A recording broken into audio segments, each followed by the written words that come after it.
Hello, friends. Picture the last ice age. Not the cartoon version with friendly mammoths, but the real deal. A world where winter lasted for thousands of years. Where stepping outside without proper gear meant you wouldn't see another sunrise. Tonight, we're exploring how mammoth hunters didn't just survive this frozen nightmare.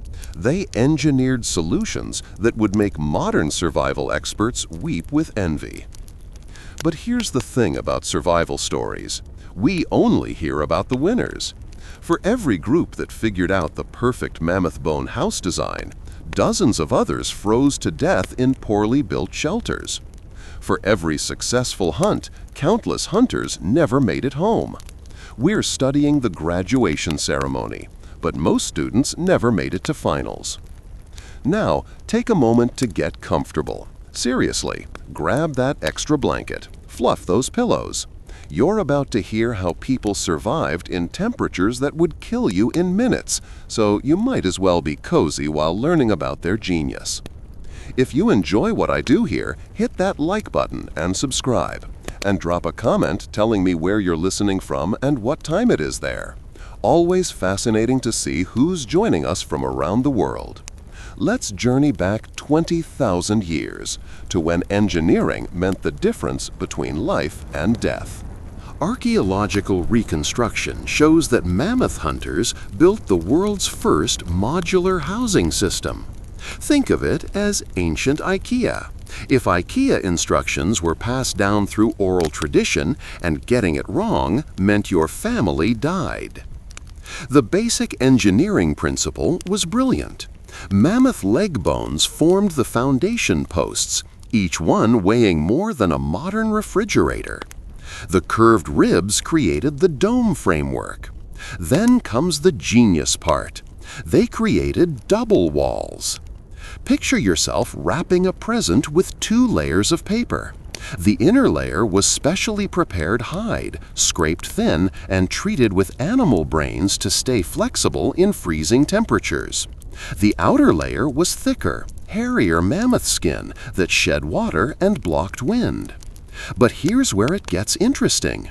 Between these walls was an air gap, the same principle your winter coat uses today. Dead airspace equals insulation.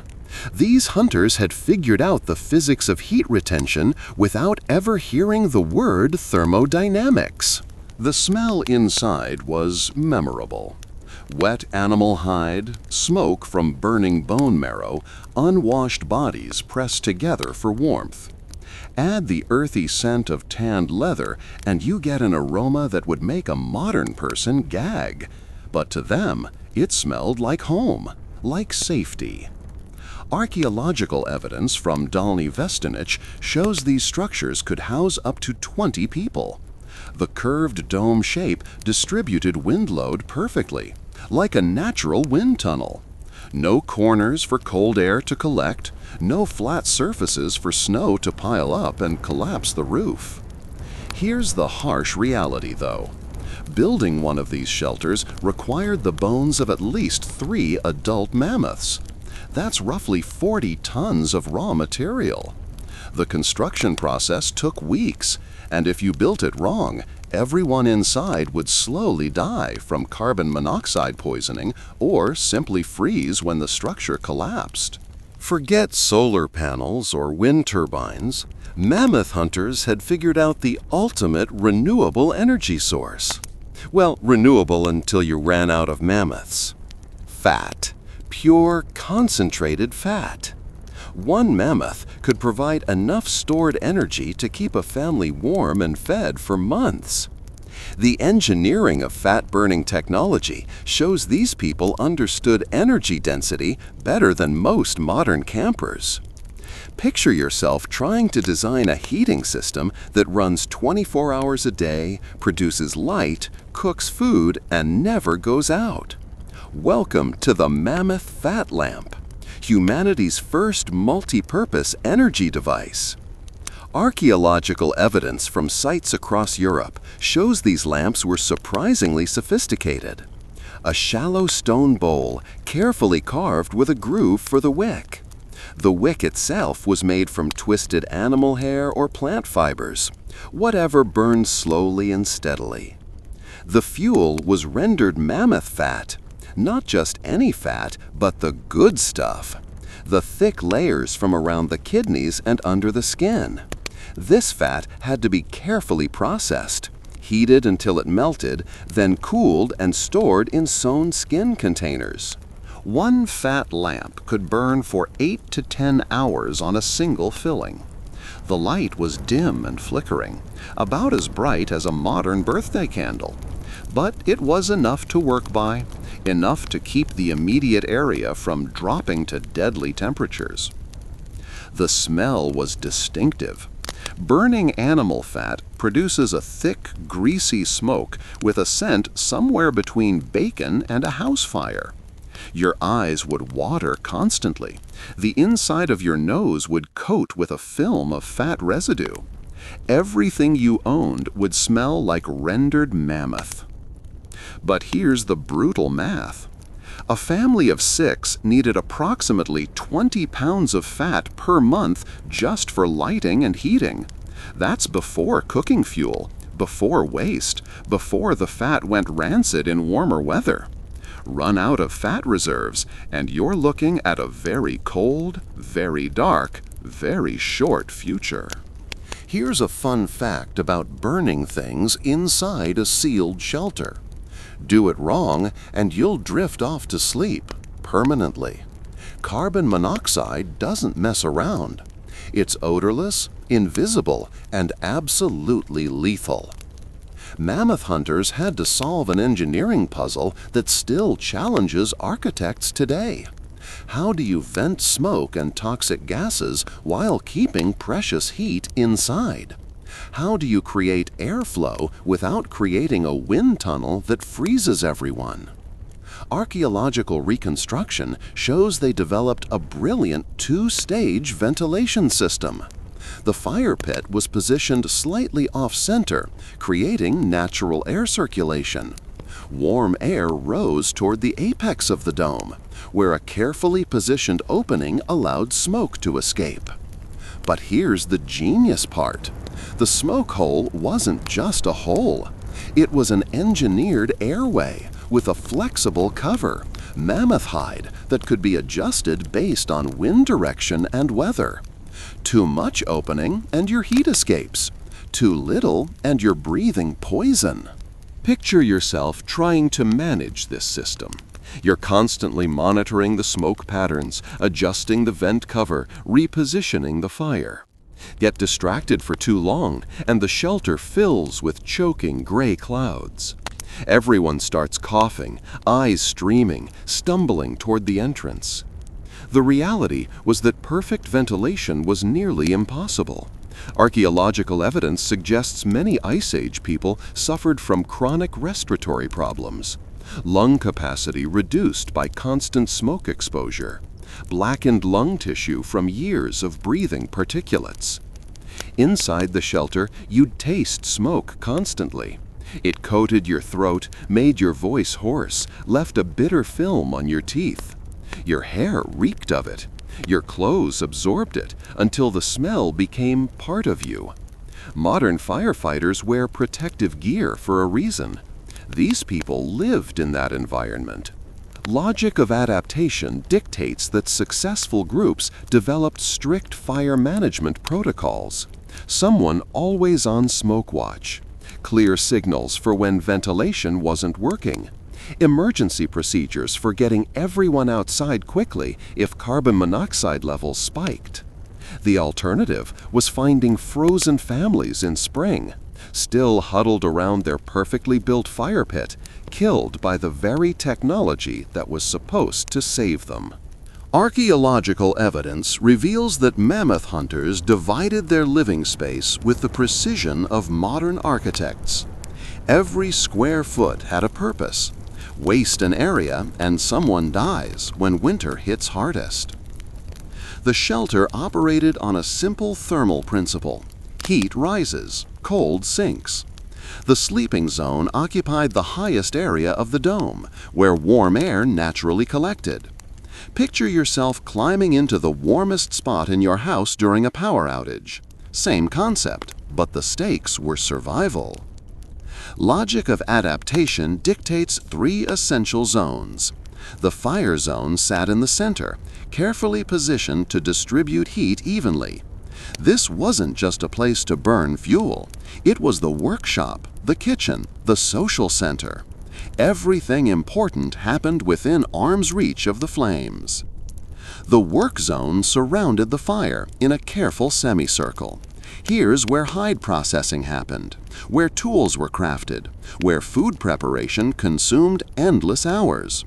The ground was covered with flat stones or thick hide to create a clean work surface. You'd smell the constant activity, wet animal skin being scraped clean, the metallic scent of blood, the sharp odor of urine used for tanning leather. Tool-making produced the acrid smell of flint being knapped, mixed with the earthy scent of bone being carved and shaped. The sleeping zone was the most carefully engineered space. Thick layers of fur created insulation from the frozen ground. The warmest sleeping spots went to the most vulnerable: children, pregnant women, the injured or sick. Social hierarchy meant life or death when temperatures dropped. But here's the brutal reality of shared living space. 20 people in an area smaller than a modern bedroom. No privacy, no personal space, no escape from each other's smells, sounds, and tensions. Arguments over sleeping position could escalate into fights that split the group. Storage zones were carved into the shelter walls, natural alcoves where tools, extra clothing, and emergency food supplies stayed dry and accessible. Lose track of your spare mittens and you might lose fingers to frostbite. Forget where you stored that extra fat lamp and your family sits in darkness. The entrance zone required careful engineering. Too direct and cold air rushed in every time someone entered. Too complex and people couldn't escape quickly during emergencies. Most shelters used an angled entrance tunnel that trapped cold air and prevented heat loss. Here's the engineering challenge that would break modern moving companies. How do you pack up a house made of mammoth bones and transport it across frozen tundra? How do you make a 40-ton shelter portable? Mammoth hunters developed modular construction techniques that wouldn't look out of place in a modern disaster relief manual. Every component was designed for disassembly, transport, and reconstruction. Think of it as the world's first flat-pack furniture, but getting the instructions wrong meant death. The key insight was selectively. Not everything moved with the group. The heaviest structural bones stayed behind, geological markers for future use. Archaeological evidence shows mammoth hunters returned to the same location seasonally, rebuilding on proven foundations. Picture yourself facing this logistical nightmare. Your family's survival depends on following migrating herds, but your shelter weighs more than a loaded truck. The solution was brutal efficiency. Essential components only. Everything else gets abandoned or cached for later retrieval. The portable kit included the most critical elements: specially selected bones that formed joints and connections, the precious hide coverings, carefully folded and protected from moisture, tool sets, fat reserves, and emergency supplies that couldn't be replaced on the road. Transport technology shows remarkable engineering sophistication. Evidence suggests mammoth hunters developed primitive sleds, runners made from curved mammoth ribs, platforms of stretched hide. Dogs helped pull lighter loads, but humans provided most of the muscle power. You can imagine the smell of a moving day. Wet hide being packed while still damp, unwashed bodies sweating under heavy loads, the metallic scent of blood from cuts and scrapes. Everything had to be secured against wind and weather during transport. The psychological stress was enormous. Imagine dismantling your home knowing you might not successfully rebuild it. knowing that missing one critical component could mean your family freezes to death in an open field. Every bolt, every hide tie, every support beam represented life or death decisions. But here's the harsh mathematics of nomadic life. Stay in one place too long and the mammoth herds move beyond hunting range. Follow too quickly and you outpace your ability to construct adequate shelter. Time the migration wrong and you're caught in open tundra when the next blizzard hits. Successful groups developed strict protocols for shelter disassembly and transport, clear assignment of responsibilities, tested packing systems, backup plans for lost or damaged components. The alternative was scattered families frozen along migration routes, archaeological evidence that shows how often these calculations went wrong. Before modern refrigeration, mammoth hunters had discovered something better: permafrost, ground frozen so solid it hadn't thawed in thousands of years. Nature's deep freeze, available year-round, powered by geological forces. Archaeological reconstruction shows sophisticated food storage systems built into the permafrost layer. Picture yourself digging a basement that stays frozen permanently. No electricity required, no maintenance needed, as long as you understood the engineering principles. The construction process was back-breaking labor with stone tools, chipping through frozen earth inch by inch, using fire to soften the ground, then scraping away the thawed layer. A storage pit large enough for a mammoth quarter required weeks of work. These weren't simple holes in the ground. Evidence suggests multi-chamber systems with drainage channels, ventilation gaps, and careful waterproofing. The smell down there was unique. Frozen meat, ancient ice, the earthy scent of permafrost that hadn't seen sunlight since before human civilization. Logic of adaptation dictates strict storage protocols. Fresh meat went deepest, where temperatures stayed most stable. Processed foods occupied higher levels for easier access. Fat reserves needed special containers to prevent contamination. Organize it wrong, and you'd lose months of food to spoilage or theft by Arctic foxes. You'd taste the difference in stored meat. Permafrost preservation changed textures, concentrated flavors, sometimes added mineral tastes from the surrounding soil. Not exactly gourmet dining, but protein that stayed edible through the harshest conditions. The psychology of these storage systems reveals incredible forward thinking. Mammoth hunters were investing massive labor for future payoffs, sometimes months in advance. Imagine working 12 hours a day digging frozen earth, gambling that you'd still be alive to benefit from the stored food. But here's the terrifying vulnerability. Natural storage pits were obvious targets for competing groups. Archaeological evidence suggests conflicts over established cache sites. Families who'd invested weeks of labor losing everything to raiders who simply waited for the hard work to be finished. The social implications were enormous. Successful storage required group cooperation and shared labor. But it also created wealth inequality. Groups with better storage techniques accumulated more resources, survived harsh periods more easily, and could support larger populations. Some groups never mastered permafrost storage. They remained dependent on fresh kills, vulnerable to hunting failures, forced to follow herds more closely.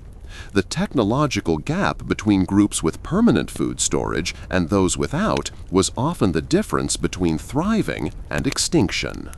Archaeological reconstruction shows mammoth hunters developed humanity's first force multiplier, the atlatl, a simple wooden lever that transformed humans from prey into apex predators. Picture yourself trying to kill something the size of a school bus using a pointed stick. The physics don't work. Human arm strength maxes out around 60 miles per hour for spear throwing. Against mammoth hide, that's like throwing pebbles at a tank. The atlatl changed everything. This lever system used stored energy to triple throwing velocity. Same principle as a catapult, but portable. Evidence from sites across Europe shows atlatls increased spear speed to over 90 miles per hour, enough force to penetrate mammoth ribs. The engineering was elegant. A wooden shaft with a hook at one end, a grip at the other. The spear rested in the hook, extending your arm length by 2 feet. When you threw, the leverage multiplied your muscle power exponentially. You'd smell the preparation: pine resin used to waterproof the wood, animal sinew binding the joints, the earthy scent of carved bone points being fitted to spear shafts. Everything had to be perfect. One equipment failure meant the difference between dinner and becoming dinner. Training with an atlatl required years. Archaeological evidence suggests children started practicing around age 6, building the muscle memory needed for accurate throws. Miss your target and you've just announced your presence to a very angry mammoth. The psychological impact was enormous. Suddenly, humans could strike from 30 yards away. Pack tactics became possible. Groups could coordinate attacks from multiple angles, overwhelming even the largest prey through superior technology. But here's the brutal reality. Even with perfect equipment and training, mammoth hunting remained incredibly dangerous. Evidence shows high rates of broken bones, puncture wounds, and traumatic deaths among Ice Age hunters. The atlatl made success possible. It didn't guarantee survival. Logic of adaptation dictates that smart hunters avoid fair fights. Why risk hand-to-hand combat with a mammoth when you can trick it into committing suicide? Archaeological evidence from kill sites across North America and Europe reveals sophisticated drive systems. Natural cliff formations, carefully constructed funnel paths, and coordinated group tactics that turned mammoth intelligence against itself. Picture yourself planning a military operation. Scouts identify terrain advantages. Teams position themselves along escape routes. The actual hunt becomes a choreographed dance where humans provide the music and mammoths provide the finale. The setup required days of preparation. Evidence suggests hunters built temporary barriers using stones, bones, and brush to create drive lanes. These funnels guided panicked animals toward cliff edges or bog traps where escape became impossible. You'd taste the fear in the air. Mammoth musk mixed with human sweat, the metallic scent of adrenaline. Dust kicked up by enormous feet as the drive began. Sound was crucial. Coordinated shouting, noisemakers, anything to create chaos and prevent rational mammoth decision-making. The psychological principle was brilliant. Mammoths were intelligent but herd-oriented. Panic one and the others follow. Create enough confusion and even smart animals make fatal mistakes. The cliff edge becomes invisible until it's too late. But here's where things got dangerous. Drive hunting required split-second timing and perfect coordination. Start too early and the animals escape sideways. Start too late and they turn to fight. Archaeological evidence shows numerous sites where human remains suggest drives that went horribly wrong. Success rates were actually quite low. Evidence suggests maybe 1 in 4 drive attempts resulted in kills. The other 3 attempts meant hungry families, wasted preparation time, and increasingly desperate hunters facing another harsh winter. While mammoth drives grabbed the glory, daily survival depended on smaller game caught through individual cunning. Archaeological evidence reveals sophisticated trap systems designed for one-person operation. The engineering challenge was creating mechanical hunters that worked while you slept. Deadfall traps using balanced stones, snare systems with twisted sinew, pit traps camouflaged with brush and snow. Each design had to trigger reliably without constant human monitoring. Picture yourself as a solo engineer designing death machines for rabbits and foxes. The trigger mechanism needs hair trigger sensitivity, but can't accidentally. The killing force must be instant and humane. The construction materials are limited to stones, bones, and plant fibers. Evidence suggests Ice Age hunters developed standardized trap designs passed down through generations. Knowledge that meant the difference between protein and starvation during harsh winters when large game hunting became impossible. You'd smell success before you saw it. The musky scent of trapped animals, sometimes the beginning stages of decomposition if you checked traps late. Blood on snow, the sharp metallic odor that meant your engineering had worked perfectly. Trap maintenance consumed enormous time and energy. Archaeological reconstruction shows successful hunters operated dozens of trap lines simultaneously. Check them too frequently and you waste energy.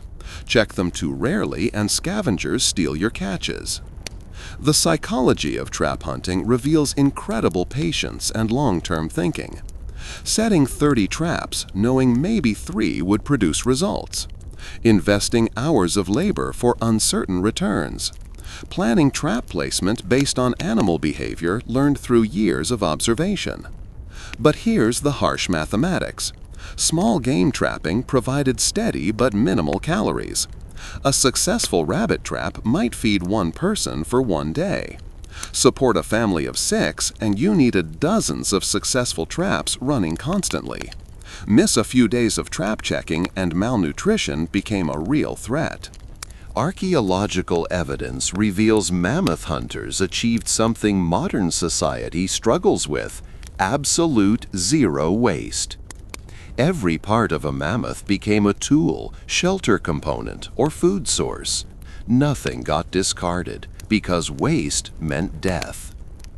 The engineering mindset was brilliant. Bones became structural elements, needles, and weapons. Hide transformed into clothing, shelter walls, and containers. Fat provided fuel, waterproofing, and food preservation. Even mammoth hair became insulation and rope. Picture yourself as a resource engineer facing a 40-ton pile of raw materials. Every decision matters because replacement parts don't exist. That leg bone could become a tent pole or tool handles. Choose wrong, and you'll regret it when winter arrives. Logic of adaptation dictates systematic processing protocols. Evidence suggests mammoth hunters followed specific butchering sequences that maximized usable materials. Cut the hide wrong, and you've ruined potential clothing. Crack a bone improperly, and you've lost a crucial tool component. You'd smell the intense processing work. Fresh blood mixed with rendering fat, the sharp scent of marrow being extracted, intestines being cleaned for containers. The entire camp would reek of industrial-scale butchering for weeks after a successful hunt. Tool-making consumed enormous time and expertise. Archaeological findings show specialized bone needles, thinner than modern sewing needles, carved from mammoth ribs with stone tools. Creating one needle required hours of careful scraping and polishing. But here's the psychological pressure. A mammoth carcass represented months of survival, if processed correctly. Make mistakes during butchering, and your family starves despite sitting next to tons of meat. The technical knowledge required was staggering. Storage and preservation added another layer of complexity. Evidence suggests mammoth hunters developed dozens of techniques for extending food life. Smoking, drying, fat packing, freeze storage, each method requiring specific tools and perfect timing. Before refrigeration trucks and grocery stores, mammoth hunters invented portable protein that could last months without spoiling. Evidence suggests Ice Age jerky-making techniques that would impress modern food scientists. The preservation principle was dehydration plus salt. Strip meat into thin sheets, expose maximum surface area to air and smoke. Remove moisture until bacteria can't survive. Simple concept, but execution required precise environmental control. Archaeological reconstruction shows sophisticated drying structures, wooden frames supporting hundreds of meat strips, positioned to catch wind while protecting from rain. Smoke from specific wood types that added preservation chemicals while flavoring the meat. Picture yourself managing an outdoor food factory with no temperature controls or weather predictions. Too much moisture and the meat rots. Too little and it becomes inedible leather. Monitor the process constantly or lose months of protein to spoilage. The smell of jerky production was intense. Meat in various stages of drying, wood smoke, the beginning stages of decomposition when timing went wrong. Add the stench of flies buzzing around the operation, and you get an aroma that permeated everything within miles. Evidence suggests mammoth hunters developed specialized jerky recipes. Different cuts processed differently, fat content carefully controlled, specific smoking woods chosen for preservation properties. The technical knowledge represented generations of trial and error. You'd taste the survival in every bite. Jerky was tough, heavily salted, smoky to the point of bitterness. Nothing like modern snack food. This was concentrated survival rations designed for caloric density and long-term storage. But here's the brutal reality of preservation failure. Archaeological evidence shows sites where jerky making went wrong. Rotted meat caches that represented the difference between surviving winter and starving. Get the moisture content wrong, and your entire protein supply becomes toxic. Archaeological evidence reveals Ice Age clothing that functioned as personal climate control systems. Multi-layered, precisely fitted garments that meant the difference between survival and freezing to death in minutes. The engineering principle was sophisticated thermal layering. Base layer of soft fur against skin for insulation. Middle layer of tanned hide for wind protection. Outer layer of thick mammoth fur for extreme weather. Each component served specific thermal functions. Logic of adaptation dictates that successful clothing required advanced sewing technology. Evidence shows bone needles finer than modern surgical instruments. Thread made from mammoth sinew that stayed flexible in freezing temperatures. Picture yourself designing a spacesuit using only animal parts. Every seam must be waterproof. Every opening needs closure systems. Air gaps for insulation, but not so much that heat escapes. Get the engineering wrong and hypothermia kills you. The construction process was incredibly labor-intensive.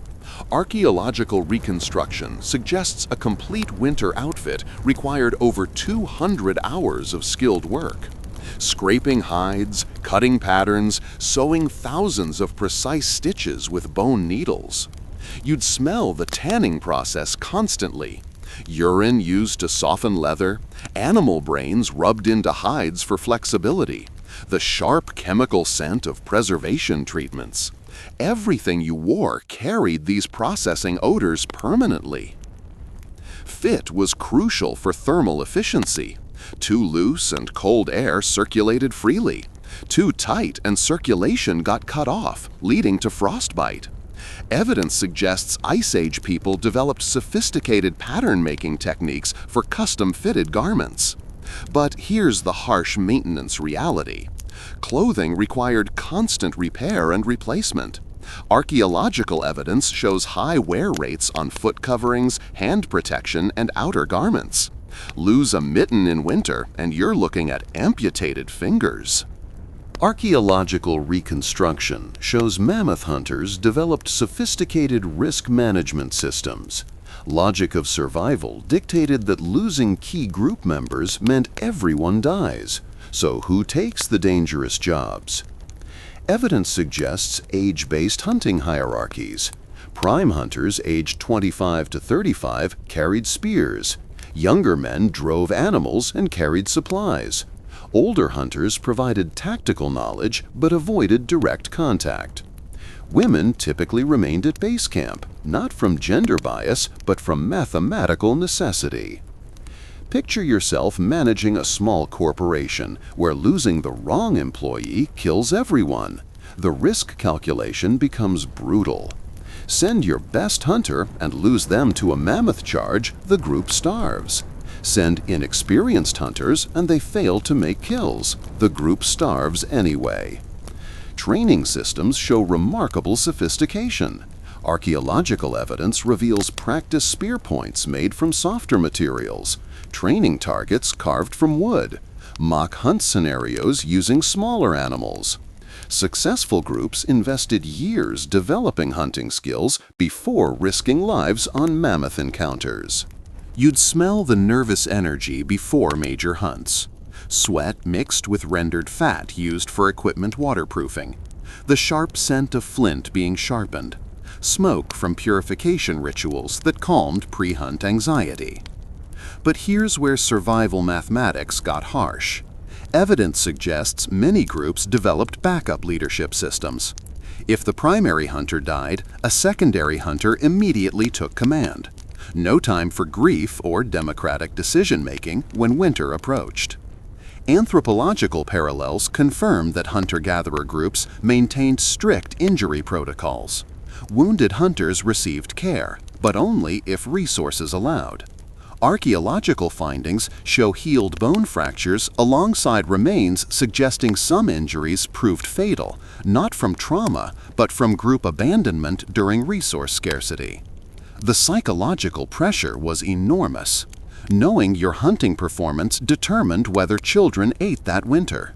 Knowing that one missed spear throw might doom your entire family. Modern athletes face pressure. Ice Age hunters faced extinction. Archaeological evidence reveals that mammoth hunters faced a resource allocation problem that would challenge modern economists. How do you divide a mammoth carcass fairly when everyone's survival depends on getting adequate nutrition? Logic of adaptation dictates systematic distribution protocols.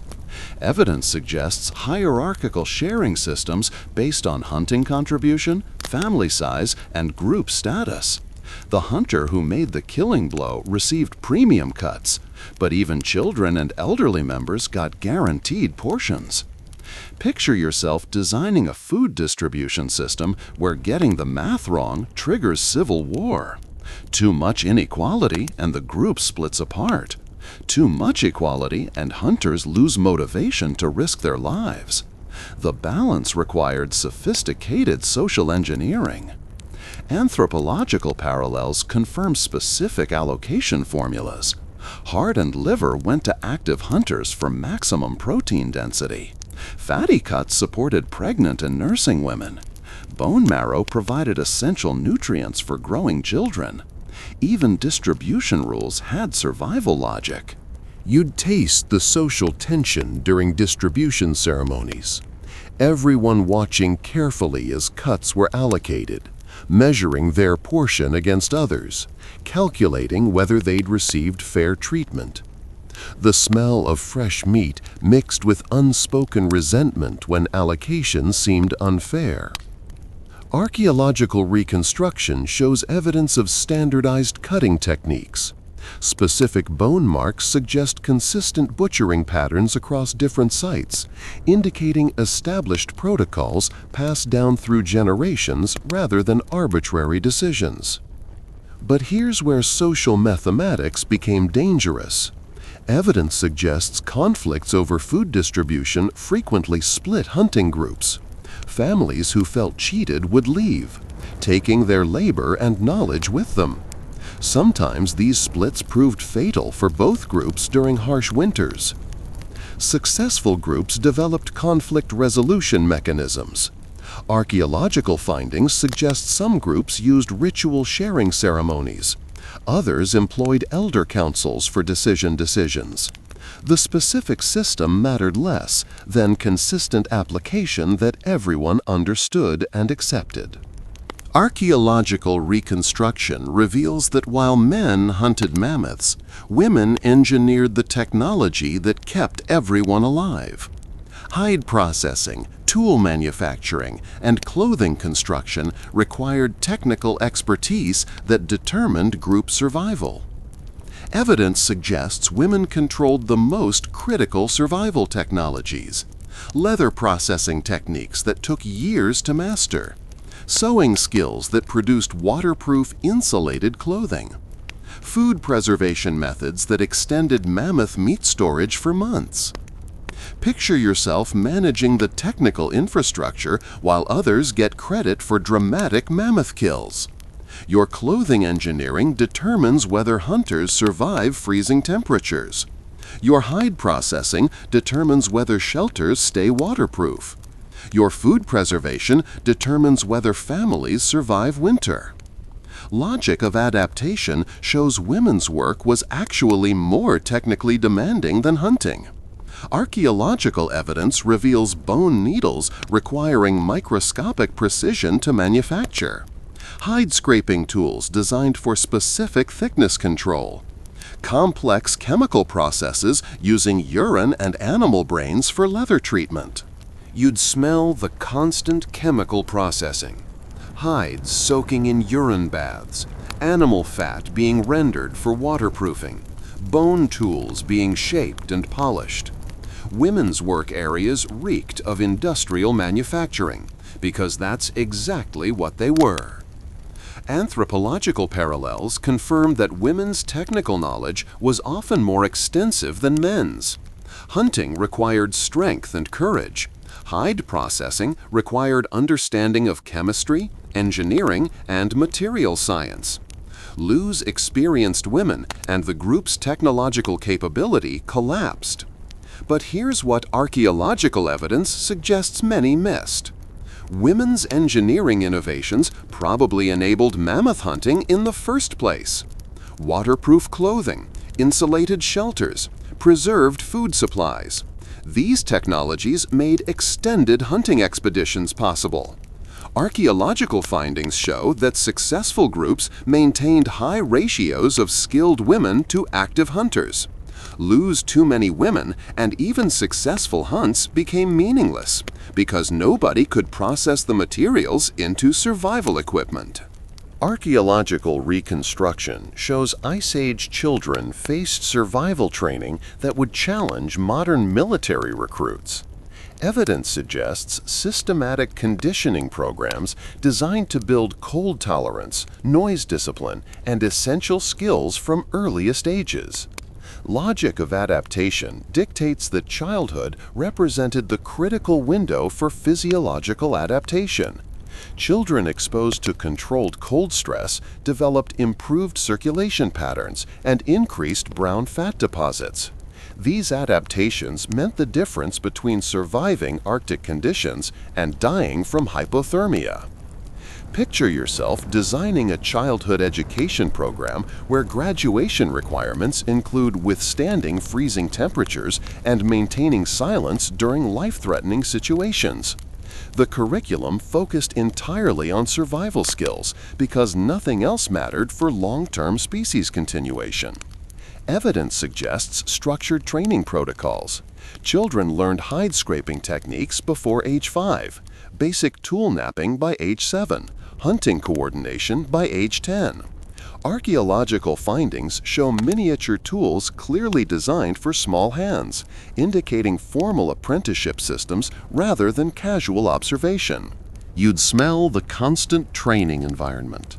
Children's practice areas reeked of poorly processed hides, imperfect tool-making attempts, small cooking fires that produced too much smoke. Learning through mistakes was acceptable, as long as the mistakes weren't fatal. Anthropological parallels confirm that successful groups maintained strict noise discipline training. Children who couldn't remain silent during hunts endangered everyone. Archaeological evidence suggests some groups developed sign language systems for communication during critical periods. But here's where adaptation success came with costs. Evidence indicates many children didn't survive the conditioning process. Exposure training occasionally resulted in frostbite injuries. Hunting training sometimes led to accidents with sharp tools. The groups we study today descended from children who survived these programs. Countless others didn't make it to adulthood. Child mortality rates were enormous. Archaeological findings suggest only about half of Ice Age children lived to reproductive age.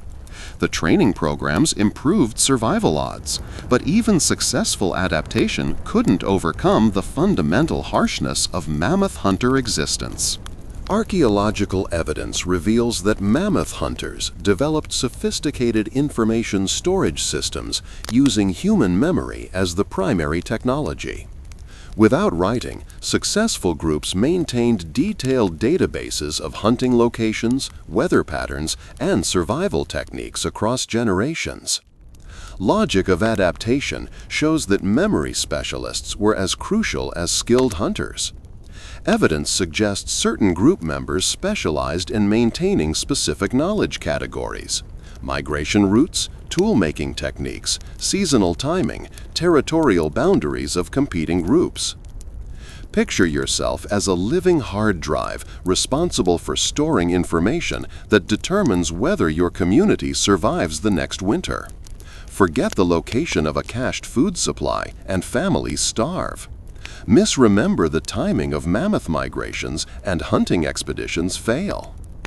Anthropological parallels confirm that hunter-gatherer groups developed structured memorization techniques. Repetitive storytelling sessions, mnemonic songs, ritualized knowledge transfer ceremonies. Archaeological findings show evidence of regular gathering spaces where information sharing likely occurred. You'd smell the knowledge transfer sessions. Smoke from fires where elders taught younger members, the sharp scent of charcoal used for drawing maps in dirt, plant materials burned during memory enhancement rituals. Learning was a physical, sensory experience designed to create permanent neural pathways. Archaeological reconstruction suggests memory systems included backup redundancy. Multiple people maintained overlapping knowledge sets, so losing one specialist didn't eliminate critical information. The social pressure on memory keepers was enormous. Their mental accuracy determined group survival. But here's where human memory limitations created vulnerabilities. Evidence suggests information degradation over generations. Details forgotten, locations misremembered, techniques gradually modified until original methods became ineffective. Many archaeological sites show evidence of groups that lost crucial survival knowledge. Modern cognitive research indicates human memory struggles with precise technical details over extended periods. Ice Age groups that successfully maintained accurate information likely developed systematic verification methods. Regular testing of remembered locations, constant practice of recalled techniques. Archaeological evidence reveals Ice Age cave paintings weren't primitive decorations. They were sophisticated psychological technologies designed to process trauma and maintain group cohesion under extreme stress. Logic of adaptation suggests artistic expression served specific survival functions. Evidence shows cave art concentrated around hunting themes, animal spirits, and human figures engaged in dangerous activities. These weren't random artistic choices, they were systematic mental health interventions. Picture yourself developing therapy techniques for people who regularly witness violence, face death daily, and live under constant survival pressure. The cave paintings represent humanity's first attempts at trauma processing through visual narrative. Archaeological reconstruction shows evidence of repeated painting sessions over the same cave walls. Multiple layers of artwork suggests ongoing psychological maintenance rather than one-time artistic projects. Groups returned regularly to update, modify, and interact with these visual systems. You'd smell the art-making process. Charcoal dust, ochre pigments mixed with animal fat, smoke from torches providing light in deep caves. The creation process itself was likely therapeutic, focused manual activity that provided temporary mental escape from survival pressures. Anthropological parallels confirm that hunter-gatherer groups use artistic expression to process dangerous experiences. Modern hunter-gatherer societies maintain ritual art practices that help individuals mentally integrate traumatic hunting experiences and group conflicts. But here's what archaeological evidence suggests about psychological stress. Many Ice Age sites show signs of interpersonal violence, abandoned settlements, evidence of groups that failed to maintain social cohesion. Art-making was one survival strategy, but not all groups developed effective psychological coping mechanisms. Archaeological findings indicate that successful mammoth hunting groups maintained sophisticated ritual systems. Regular ceremonies, shared artistic traditions, group bonding activities that prevented the social breakdown that could prove as fatal as failed hunts or harsh weather. Archaeological reconstruction shows mammoth hunters achieved something remarkable. They built complex technological systems using only raw materials and collective intelligence. No supply chains, no manufacturing infrastructure, no replacement parts. Just human ingenuity applied to immediate survival needs. Evidence suggests these groups mastered what modern engineers call closed-loop systems. Every input became useful output. Every waste product found secondary applications. The technological efficiency approached theoretical maximums, because inefficiency meant death. Picture yourself dropped in wilderness with nothing but the clothes you're wearing. No tools, no shelter, no food storage. Mammoth hunters faced this scenario regularly and developed systematic approaches that transformed raw environment into survival technology within days. Logic of adaptation shows that successful groups maintained technological redundancy, multiple methods for making fire, alternative materials for tool construction, backup systems for shelter and food storage. Archaeological evidence reveals sophisticated contingency planning that modern disaster preparedness could learn from. You would smell the constant innovation. Experimental materials being tested. Failed prototypes abandoned around campsites. Successful designs being refined through repeated use. Technology development was immediate and practical, because theoretical research was a luxury nobody could afford. Anthropological parallels confirm that hunter-gatherer groups develop remarkable resourcefulness when isolated from external supply systems. Modern indigenous peoples demonstrate similar capabilities, transforming local materials into complex tools using only traditional knowledge. But here's what archaeological evidence reveals about innovation success rates. Most technological experiments failed. Sites show evidence of abandoned techniques, unsuccessful material combinations, design approaches that proved ineffective. We study the successful innovations, but they emerged from countless failures that killed the groups attempting them. Archaeological findings suggest that technological mastery required generations of accumulated knowledge. Groups that lost experienced crafters often couldn't recreate essential technologies, leading to rapid technological regression and potential extinction. Archaeological evidence reveals that mammoth hunters achieved complete resource utilization that modern industrial systems struggle to match. Their full carcass philosophy demonstrates efficiency principles that contemporary sustainability movements are rediscovering. Logic of adaptation dictated that waste was literally unaffordable. Evidence shows systematic processing protocols where mammoth bones became tools, hide became shelter materials, fat became fuel, and even mammoth hair found applications in rope and insulation systems. Picture yourself as an efficiency consultant studying operations where 99% utilization rates were mandatory for survival. The mammoth hunters achieved resource optimization that modern manufacturing considers impossible, because anything less meant starvation. Archaeological reconstruction shows evidence of specialized processing stations, different areas for hide preparation, bone tool manufacturing, fat rendering, meat preservation. This wasn't casual butchering, it was systematic industrial processing using Stone Age technology. You'd smell the complete utilization process. Every organic material being processed simultaneously. Chemical treatments for different preservation needs. Rendering operations that extracted maximum value from each component.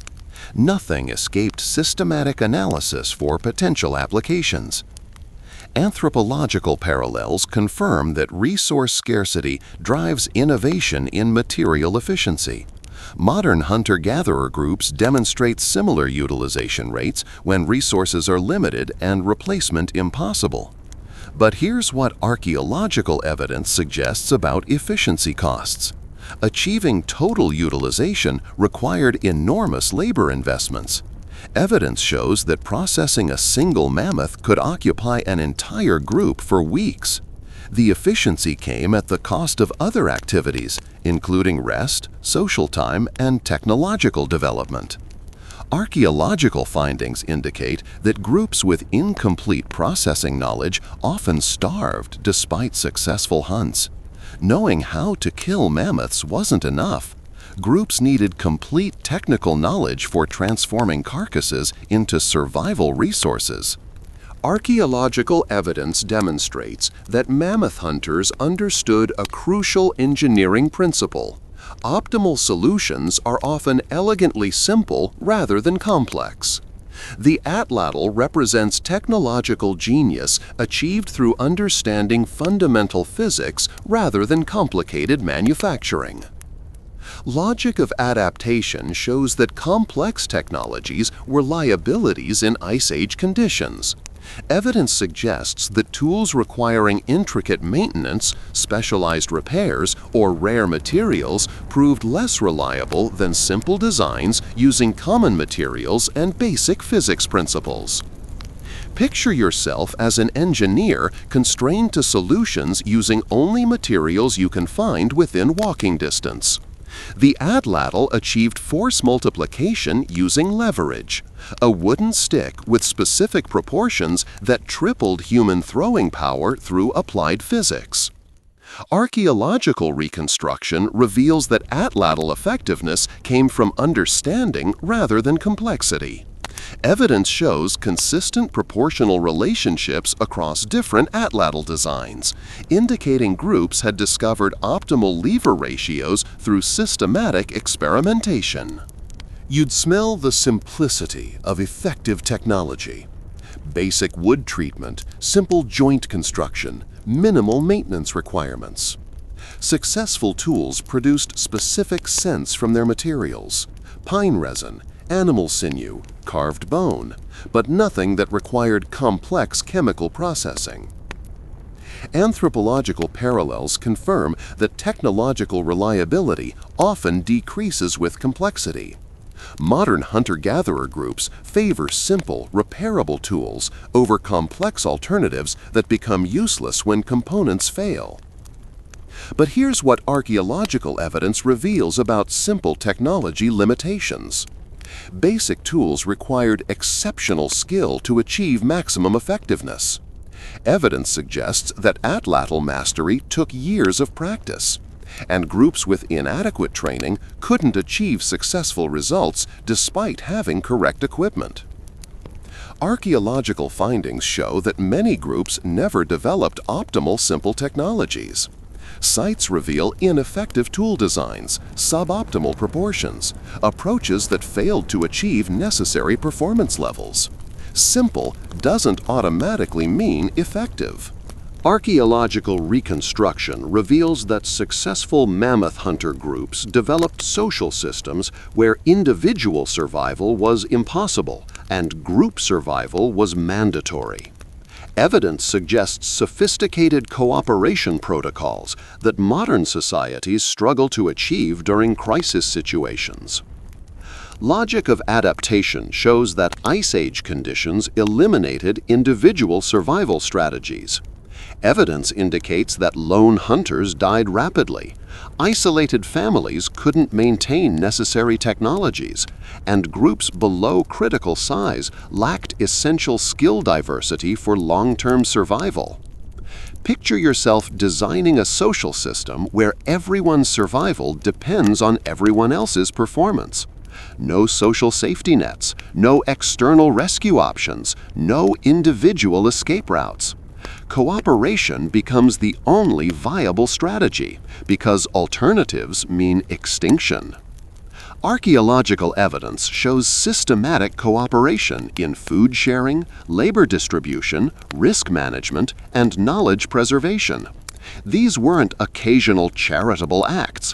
They were essential survival protocols maintained through social pressure and practical necessity. You'd smell the collective effort constantly. Shared cooking fires, communal work areas, group processing activities that required multiple people working simultaneously. Individual activities were rare because most survival tasks exceeded single-person capabilities. Anthropological parallels confirm that extreme environments force cooperative behavior. Modern hunter-gatherer groups in harsh conditions demonstrate similar cooperation levels because environmental pressure eliminates competitive alternatives. But here's what archaeological evidence suggests about cooperation costs. Maintaining group cohesion required constant effort and occasional sacrifice of individual interests. Evidence shows that groups frequently split due to cooperation failures, and both resulting groups often died from insufficient size and resources. Archaeological findings indicate that many groups couldn't maintain necessary cooperation levels. Sites show evidence of internal conflicts, resource hoarding, social breakdown that led to group dissolution during critical survival periods. Archaeological evidence reveals that mammoth hunters developed perhaps the most sophisticated climate adaptation systems in human history. They survived conditions that would challenge modern technology, using only Stone Age tools and accumulated knowledge. Logic of adaptation shows that Ice Age groups faced constant environmental change. Evidence suggests they maintained flexible technologies and social systems that could adjust to shifting temperatures, changing animal populations, and unpredictable weather patterns. Picture yourself managing a society where climate conditions change continuously and long-term weather prediction is impossible. Mammoth hunters developed adaptive systems that remained functional across temperature ranges that would shut down modern cities. Archaeological reconstruction shows evidence of seasonal technology switching, different tool sets for different conditions, alternative shelter designs for varying weather, flexible hunting strategies that adjusted to animal behavior changes caused by climate fluctuations. You'd smell the constant adaptation, equipment being modified for changing conditions, materials being tested for different environmental requirements, processing techniques being adjusted based on seasonal resource availability. Adaptation was ongoing rather than occasional. Anthropological parallels confirm that successful adaptation requires both technological flexibility and social resilience. Modern indigenous groups in variable climates demonstrate similar adaptive capabilities, maintaining multiple systems rather than depending on single solutions. But here's what archaeological evidence reveals about adaptation limitations. Many groups couldn't maintain necessary flexibility. Evidence shows sites where groups failed to adjust technologies adequately, leading to equipment failures during critical periods and subsequent population crashes. Climate adaptation success required enormous knowledge reserves and technological redundancy. Groups with insufficient expertise couldn't adjust systems fast enough to match environmental changes, often resulting in survival failures despite previously successful strategies. Archaeological evidence suggests mammoth hunters developed ethical frameworks around resource use that modern conservation movements are rediscovering. Their approach to hunting and consumption emerged from practical necessity, but created sustainable practices that supported human populations for thousands of years. Logic of survival dictated that waste was immoral because inefficiency killed people. Evidence shows that successful groups maintained cultural traditions that treated resources with respect, not from abstract environmental philosophy, but from understanding that careless consumption meant death. Picture yourself developing ethics for a society where taking more than necessary means your neighbors starve. Mammoth hunters couldn't afford overconsumption because resources were finite and replacement was uncertain. Moderation became a survival strategy. Archaeological reconstruction shows evidence of systematic resource management. Hunting quotas based on group size, processing protocols that maximized utilization, storage systems that prevented spoilage. These practices emerged from mathematical necessity rather than environmental sentiment. You'd smell the careful resource use constantly. Nothing being discarded carelessly, materials being processed completely, storage areas maintained precisely to prevent waste. Resource respect was practical rather than philosophical. Anthropological parallels confirm that resource scarcity drives sustainable behavior. Modern hunter-gatherer groups demonstrate similar conservation practices when resources are limited and consequences immediate. But here's what archaeological evidence reveals about sustainable practices. They worked only when properly maintained. Evidence shows sites where resource management broke down, leading to waste, conflicts, and eventual group failure, despite previously successful conservation systems. Archaeological findings indicate that sustainable resource use required constant social reinforcement. Groups needed cultural mechanisms that prevented individuals from taking excessive resources during abundant periods, because over-harvesting during good times meant starvation during inevitable lean periods. So here we are, 20,000 years later, surrounded by central heating and grocery stores, marveling at people who solved problems we can barely imagine. Mammoth hunters achieved something remarkable. They proved humans can survive anything if they're smart enough, cooperative enough, and stubborn enough. Their legacy isn't just in the archaeological sites scattered across continents. It's in the simple recognition that technology, cooperation, and adaptability can overcome seemingly impossible challenges. They survived a climate that should have killed them, using nothing but cleverness and determination. Think about that the next time modern life feels overwhelming. These people built entire civilizations from mammoth bones and determination.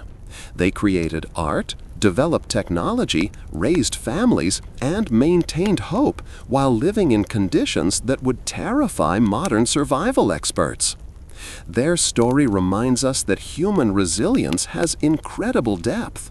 But it also shows us the price of that resilience, the cooperation required, the flexibility needed, the constant attention to survival fundamentals that we often take for granted. As you drift off to sleep tonight, remember that you're part of the same species that conquered the Ice Age armed with pointed sticks and unshakable determination. Sweet dreams, and stay warm.